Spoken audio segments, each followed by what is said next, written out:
Na jep lekët dhe orën, rëmbehet dhe torturohet për 5 orë djali i biznesmenit, mes autorëve edhe këngëtari i njohur. 5 orët e kaluara në duart e rrëmbyesve të djalit të një biznesmeni nga Athina ishin të tmerrshme.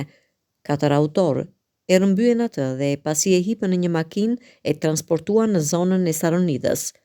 Këngëtari i njohur Ivan Greko është gjithashtu i përfshirë në rrëmbim, ndërsa u ngrit ndjekje penale kundër të arrestuarve për njëmori krimesh dhe kundërvajtjesh ligjore.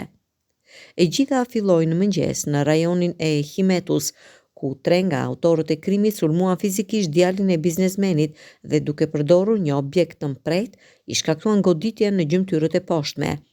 Ata e kërcënuan me jetë dhe e rrëmbyen. Pasi hipën në një makinë, autorët i kërkuan 24 vjeçarit pagesën prej 25.000 eurosh dhe përveç kësaj një motociklet BMW me vlerë të paktën 25.000 euro, ndërsa në të njëjtën kohë e goditën me duar dhe me një sen të mpret në të gjithë trupin. Në zonën e Saronidës, ku 3 autorët ikën me viktimën, atyre ju bashkua autori i 4, i cili po udhëtonte me motociklet, ku kërcënimet vazhduan me përdorimin e armës së zjarrit në një plazh të zonës. Autorët e torturuan 24 vjeçarin me thikë dhe kaçavid gjatë gjithë rrugës nga Himetus në Saronida. Vuajtjet e 24 vjeçarit vazhduan për 5 orë dhe më pas ai u detyrua të fliste me miq në telefon për të mbledhur shumën e kërkuar të parave. Autorët e pamëshirshëm u përpoqën të përdornin një mjet prerës për t'i prerë gishtat viktimës, por nuk e përfunduan veprimin pasi 24 vjeçari rezistoi fort. Më pas, autorët u nisën së bashku me viktimën me qëllim që të shkonin në zonën e Glifadhës për të marrë një pjesë të shumës së parave që kërkuan. Gjatë rrugës, viktima i shpëtoi autorëve dhe njoftoi një mik. Në atë pikë, autorët i kishin marrë tashmëçelsat e makinës, shumën prej 740 eurosh, si dhe një orë dore luksoze me vlerë që varionte nga 20.000 euro deri në 29.000 euro.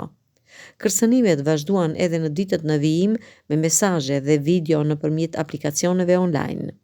Në orët e mbrëmjes, ekipet e policisë u vendosën në zona të ndryshme të Atikës dhe pasi gjetën të gjithë autorët e organizatës kriminale, i arrestuan ata. Metoda e rrëmbimit të tigrit.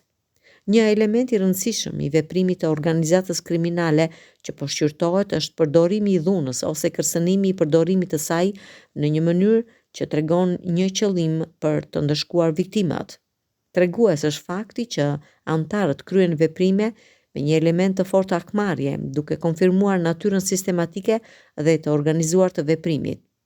Rasti i rrëmbimit të 24 vjeçarit mbart karakteristikat e të ashtu quajturit rrëmbim tigri, një lloj rrëmbimi në të cilin viktima mbahet nën presion dhe kërcënime me qëllim që të detyrohet të përmbush kërkesat financiare të pandehurve, pa ngjallur dyshime ose pa njoftuar autoritetet. Në raste të tilla, sipas burimeve policore, viktima i nënshtrohet dhunës intensive fizike dhe psikologjike me qëllim nxjerrjen e parave dhe aseteve prej tij. Në këtë rast specifik, autorët e krimit, duke vepruar në mënyrë të organizuar dhe metodike, me role dhe veprime të dallueshme, synonin përfitim të drejtpërdrejt financiar. Këmbëngulja dhe intensiteti i mjeteve që përdorën, dhuna, kërcënimet me armë, tentativat për gjymtim, tregon se motivi kryesor për rrëmbim ishte shfrytëzimi i palishëm ekonomik i viktimës.